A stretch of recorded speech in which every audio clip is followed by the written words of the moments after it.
ili kuweza kupinga, kulaani, kukemea ukandamizaji wa aina zote ambao nilifanyiwa siku ya tarehe 14 ya mwezi wa 8 mwaka 2026 nilipokuwa natekeleza majukumu yangu ya kitaaluma katika Mahakama Kuu ya Tanzania divisheni ya uhujumu uchumi na rushwa iliyopo Mikocheni B jijini Dar es Salaam. Siku hiyo nilipokuwa nikitekeleza majukumu yangu hayo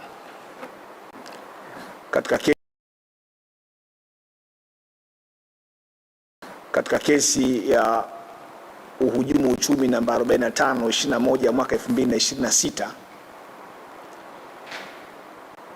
kati ya Jamhuri dhidi ya Wendy William Ishengoma na wenzake wanne, kesi ambayo ilikuwa iko mbele ya Mheshimiwa Jaji Dr. Ndumbaro. Ghafla walitokea askari wengi ambao idadi yao kwa sasa siwezi kuikumbuka, na wakiwa na silaha nzito na kivita, walinikamata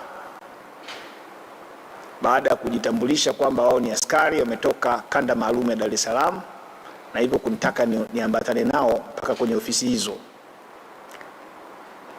Lakini nilipojaribu kuwaambia utaratibu kwamba kwa sababu niko mahakamani na kuna kesi inapaswa kuendelea, naomba waniruhusu niambatane nao kwenda kwa Mheshimiwa Jaji ama kwa Mheshimiwa Naibu Msajili wa Mahakama Kuu na kuweza kutoa taarifa hizo, walikataa kabisa. Kwa hiyo walinichukua nikiwa chini ya ulinzi bila hata kuniambia kosa langu ni nini. Tukaelekea ofisi za polisi kanda maalum ya Dar es Salaam, kwenye ofisi ya Naibu Mkuu wa Upelelezi kanda maalum ya Dar es Salaam, Deputy RCO ACP George Bagem. Na nilipofika hapo, ACP Bagem aliniambia kwamba tuhuma zangu ni kudharau mahakama kwa amri ambazo zilitolewa tarehe 27 ya mwezi wa 7 mwaka 2026 na tarehe 13 ya mwezi wa 8 mwaka 2026. Kwa hiyo niko chini ya ulinzi, lakini nashukuru sana Deputy ZCO anazitambua sana sheria na hasa zile ambazo zinatoa haki kwa mtuhumiwa ambaye yuko chini ya ulinzi. Kwa hiyo alinipa fursa ya kuweza kuwasiliana na familia yangu, lakini pia kuweza kuwasiliana na mawakili wangu. Na hawa ambao nimeambatana nao hapa ni baadhi ya mawakili ambao kwa kweli wamemchana kuhakikisha leo na kuwa hapa hata walau kuweza kuzungumza nanyi, kurudisha shukrani. Kulia kwangu ni wakili Kulwa William Maduhu na kushoto kwangu ni wakili Gray Godfrey Dedan. Lakini walikuwa mawakili wengi tu, kina wakili Paul Kisabo, wakili Emmanuel Ukashu, wakili Mgarula, wakili Jamila Elomo, na wengine wengi ambao walikuwa mbali, lakini walikuwa wanatekeleza majukumu yao kuhakikisha tu kwamba haki inatendeka juu yangu. Kwa hiyo nilivyopewa fursa ya kuwasiliana na familia yangu na mawakili wangu, TLS kwa maana ya chama cha mawakili wa Tanganyika ilimtuma wakili Emmanuel Ukashu ambaye ni mwenyekiti wa jumuiya ya mawakili vijana wa chama cha mawakili chama cha wanasheria wa Tanganyika TLS. Akafika kwa wakati na akaweza kunipa usaidizi kabla sijapelekwa mahabusu. Na baada ya hapo nilikaa mahabusu kama kwa masaa kadhaa mpaka ilipofika kwenye saa 2 hivi usiku nikatolewa mahabusu ya kituo kikuu cha polisi Dar es Salaam Central na kupelekwa sehemu ambayo baadaye nilikuja kujua kwamba ni kituo cha polisi Mbweni, bila sababu yoyote za msingi za kutolewa pale na kupelekwa Mbweni, lakini nikiwa chini ya ulinzi mkali. Nikalala Mbweni siku hiyo tarehe 14 mwezi wa 8 mwaka 2026. Asubuhi ya tarehe 15 mwezi wa 8 mwaka 2026 nikaja kuchukuliwa na kurudishwa kituo kikuu cha polisi Central, ambako niliendelea kukaa hapo mpaka jana jioni nilipopewa dhamana. Lakini labda niwaambie tu kwamba nini kinachoendelea. Hivi ninavyozungumza nanyi nimetoka kuripoti kama ambavyo nilitakiwa kufanya katika ofisi za kanda maalumu ya polisi Dar es Salaam, na mashtaka ambayo nakabiliwa nao kama nilivyosema awali, au tuhuma ambazo nakabiliwa nazo, tuhuma ni za kuidharau mahakama. Sasa kwanza mimi sitambui kama kuna amri yote ya mahakama ilitolewa tarehe 27 na ambayo nimeikiuka au nimeidharau kama inavyodaiwa. Lakini pia sikumbuki kama kuna amri yote imetolewa tarehe 13 ya mwezi wa 8 mwaka 2026. Sikumbuki kama kuna hiyo amri. Lakini hiyo amri hata kama ipo, na ambayo ndio imepelekea tuhuma hizi nilizonazo chini ya kifungu cha 114 cha sheria ya kanuni ya adhabu, ambayo ni sura ya 16 ya sheria za Tanzania. Kifungu hicho kinaeleza wazi kabisa kwamba mtu yeyote ambaye anafanya kosa la kudharau amri ya mahakama anapaswa kuchukuliwa hatua papo kwa papo. Manake kwa maneno mengine ya kitaalamu, he or she must be summarily punished by the court. Kwa hiyo kitendo cha kudharau mahakama kinapaswa kuadhibiwa mbele ya mahakama iliyodharauliwa. Kosa la kudharau mahakama chini ya kifungu cha 114 cha sheria ya kanuni ya adhabu, kosa hilo duniani kote halijawahi kupelelezwa wala haliko subject ya upelelezi wa polisi. Lakini mimi nashukuru Mungu kwa sababu sheria inakuwa kwa kuijaribu. Sisi wanasheria tunasema the law should always be tested, ili kuweza kuona efficiency yake, kuweza kuona ufanisi wake. Na nawashukuru kabisa ofisi ya kamanda wa polisi kanda maalum ya Dar es Salaam chini ya ofisi ya mkuu wa upelelezi kanda maalum ya Dar es Salaam kwa maana ya ZDCO, kwa sababu wanapeleleza kosa hili kwa malengo ya kwamba kutafuta ushahidi ili waweze kunifikisha mahakamani. Na moja kati ya hatua ambazo wamezichukua kwenye tuhuma hizi ni kwenda kunipekua ili kuweza kutafuta vielelezo vyovyote ambavyo vinaunga mkono kosa la kudharau mahakama. Yaani kosa limefanyika mahakamani lakini imeenda kupekuliwa nyumbani. Kuna vielelezo ambavyo vilikuwa vinatafutwa kwa ajili ya kuweza kujenga kesi ya jamhuri. Na nashukuru upelelezi unaendelea, nimeambiwa hivyo, na kwa maana hiyo dhamana ni haki yangu kama nilivyosema awali, nikadhaminiwa. Lakini hii ndio itakuwa kesi ambayo itakwenda kutujengea msingi mzuri sana wa kufanya amri za mahakama ziwe zinaheshimiwa. Kwa muda ambao nimefanya kazi mahakamani kama wakili, nimeshuhudia mara kadhaa upande wa jamhuri kwenye kesi za jinai wakiwa wanadharau amri za mahakama. Na mara nyingi hiyo inatokea pale ambapo mahakama inatoa amri kwamba upande wa jamhuri kesho walete mashahidi, na kesho wanaleta hawaji na shahidi, wanakuja na kisingizio. Sasa hii kesi inayonikabili mimi, ingawa bado ipo katika ngazi ya upelelezi chini ya polisi, mimi namuomba sana mkurugenzi wa mashtaka anipeleke mahakamani. Anipeleke mahakamani kwa sababu itasaidia sana kukuza jurisprudence ya sheria yetu, ili pale ambapo upande wa jamhuri kwenye kesi za jinai watakapokuwa wanashindwa kutimiza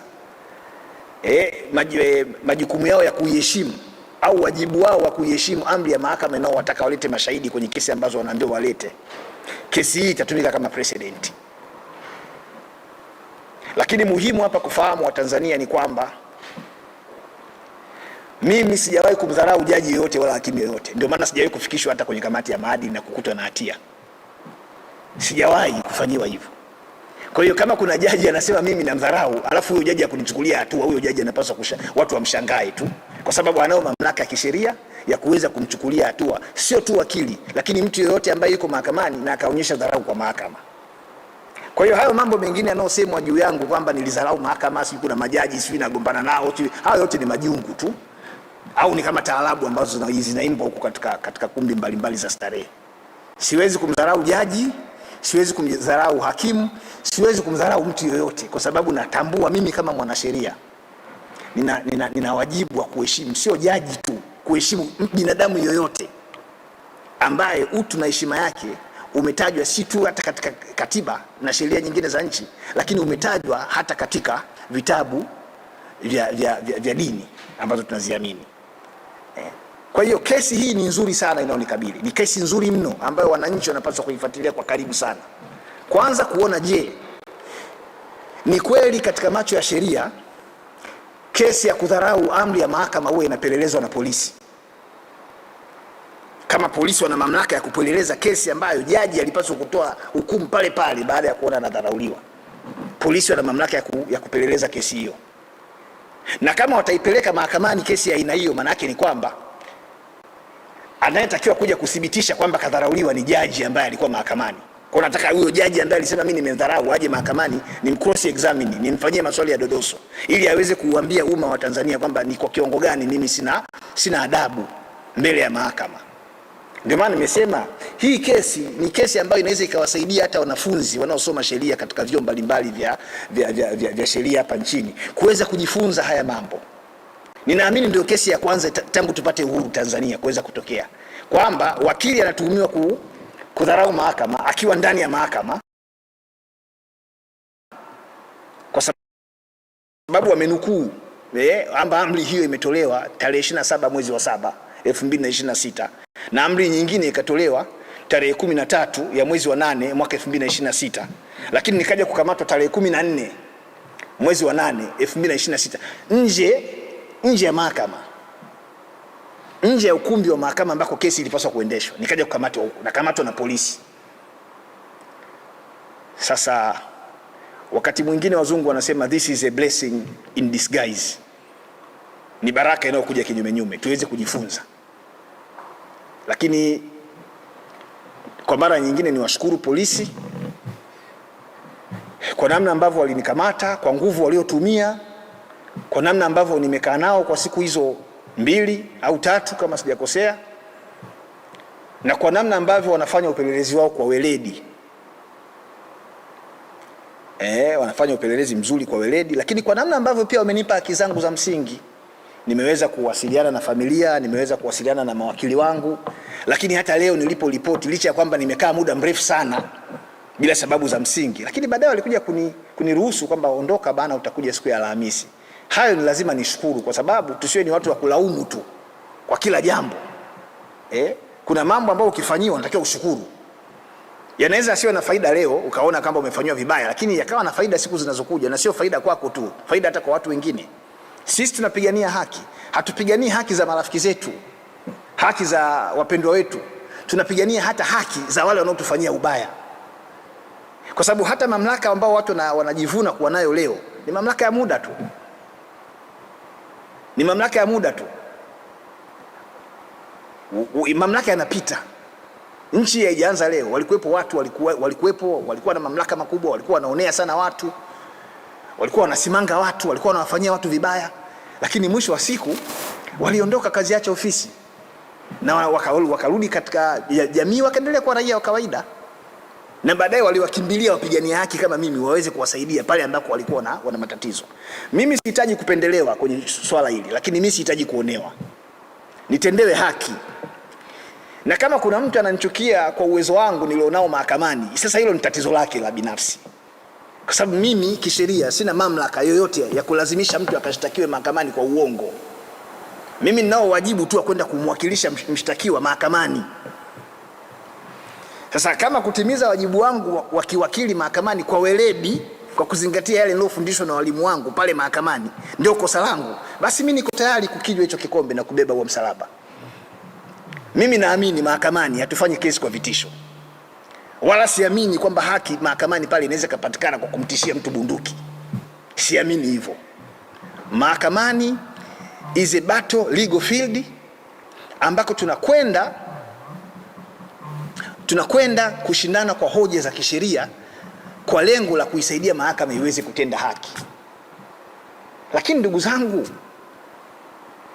ni muhimu watu wakajua makosa ya jinai chini ya kifungu cha 192 kifungu kidogo cha kwanza cha sheria ya mwenendo wa makosa ya jinai ambayo ni sura ya 20 ya sheria za Tanzania. Makosa hayo yanaendeshwa katika mahakama za wazi ambazo wananchi wanapaswa kuhudhuria kuweza kuona namna haki inavyotendeka, kwa sababu kuna kanuni ya miaka mingi sana. There is an old adage, legal principle inayosema kwamba haki sio tu itendeke lakini ionekane ikitendeka. Sasa leo tuna makosa makubwa mno tena ambao hayana dhamana, kama ya uhujumu uchumi, makosa ya utakatishaji fedha ambayo imekuwa ni fashion. Ukionekana tu wewe una kierere, unasema sana, unapigwa kesi ya utakatishaji fedha. Mimi mwenyewe nimeshakupewa kesi ya hivyo. Hata leo nikipewa kesi hivyo siwezi kushangaa, kwa sababu ni makosa ambayo huwa yanatumika kuonea watu tu, wala siwezi kuona aibu kulisema hili kwa sababu mimi ni shahidi wa haya mambo. Sasa kesi kama hizi mtu anakuambia tuziendeshe kwa siri, yani watu wasijue. Mimi ninachofahamu, kitu cha kwanza kabisa ambacho hapa duniani huwa kinafanywa kwa siri ni uchawi. Uchawi ndio unafanywa kwa siri. Yani hakunaga mtu anakuja kuwanga hapa mchana saa 8 watu watamuona.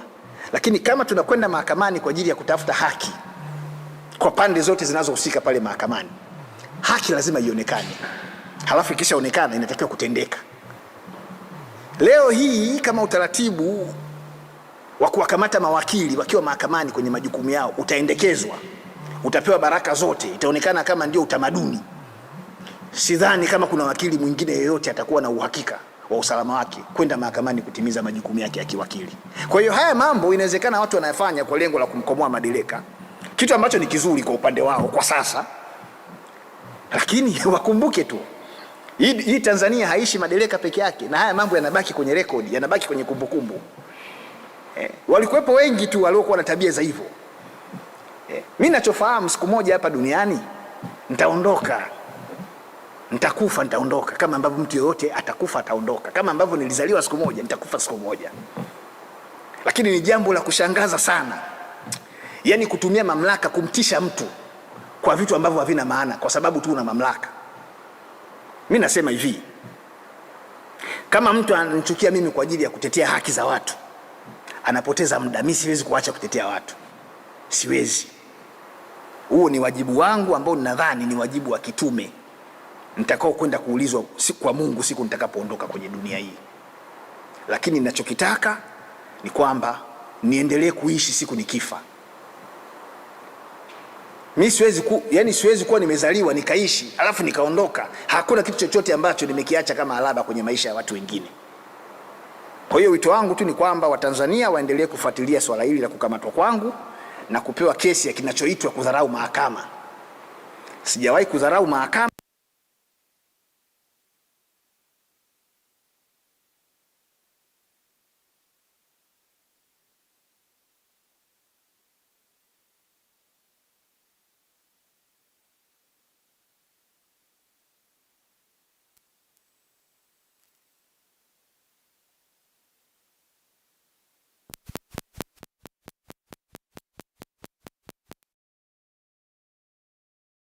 Mamlaka yake ambayo inapaswa kuyachukua au kuyafanya pale ambapo inatakiwa kufanya hivyo.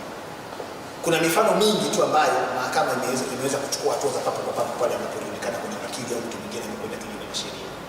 Kwa hiyo hili litakuwa ni jambo ambalo ni jipya kabisa, na sijui tutapata faida gani kwenye hili, na sijui ni kwa maslahi ya nani.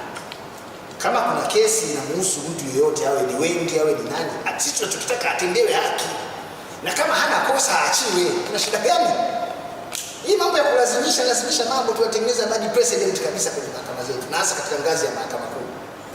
Kwa sababu hili hukumu zaidi zinapotoka za kuonea watu, mahakama itakapokuwa inakaa kimya kuona haki za watu zinakandamizwa, itapofika mahala watu wataacha kuiamini mahakama. Sasa kitu ambacho si kizuri, na sisi kama wasaidizi au maafisa wa mahakama tunao wajibu wa kuhakikisha kwamba mahakama siku zote inaheshimika kama muhimili wa utoaji haki, inakuwa ni kimbilio la watu wote ambao wanaonewa. Kwa hiyo baada ya kusema haya machache, ninawashukuru sana waandishi wa habari wa vyombo rasmi vile vya habari, the mainstream media, lakini nawashukuru waandishi wa habari wa mtandaoni, nawashukuru watu wote ambao wapo katika mitandao ya kijamii kwa kupaza sauti zao ambazo kwa kweli zilikuwa kubwa, nimekuja kuziona baada ya kutoka. na washukuru watu wote, wadau wote wa haki, vyama vya siasa, taasisi za kiraia, taasisi za kupigania haki, viongozi wa dini, na nimeambiwa pia kuna viongozi wa serikali walinitumia salamu za pole na za kutaka nitendewe haki. Nimeambiwa vyama vya siasa vilivyoshiriki katika kunipigania niweze kutendewa haki, Chama cha Demokrasia na Maendeleo, chama cha ACT Wazalendo, nimeambiwa na CCM pia walisikitika na wenyewe kwenye hili. Kwa hiyo nawashukuru sana. Tena kama CCM ndio chama tawala, wanapaswa kabisa kuwa mstari wa mbele, na kama wamefanya hivyo kwa kweli nawashukuru, kwa sababu hata katika ilani kauli mbiu ni kazi na utu. Sasa kama kweli kwenye hili la kwangu wamenitumia salamu na kunitakia mema, basi mwenyekiti wa Chama cha Mapinduzi Taifa huko uliko, Mheshimiwa Samia Suluhu Hassan, nakushukuru kwa kuweza kusimama kwenye hilo na kuonyesha utu, kwa sababu nchi hii, wewe kama kiongozi wa nchi unapaswa kuhakikisha kabisa unawalea Watanzania kama wanao, kwa kuhakikisha kila mtu anapata haki. Kwa hiyo kwenye hilo nashukuru. Ilani inakuwa imetekelezwa vizuri, kazi na utu. Na naamini hii kazi na utu ambayo imeonyeshwa kwangu, basi ionyeshwe na kwa watu wengine. Mimi nimetoka sento huko, kuna watu wanashughuli kesi zao ziko huko, watendewe haki tu.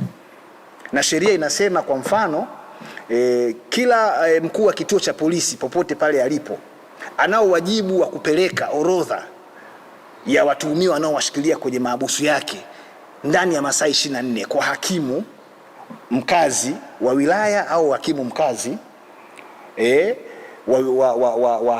wa mahakama ya hakimu mkazi popote pale. Sasa hili kama likifanyika litasaidia sana kuweza kujua ni kina nani wanakaa mahabusu kwa muda mrefu, lakini kupunguza uwezekano wa watu kukaa mahabusu kwa muda mrefu kinyume na sheria.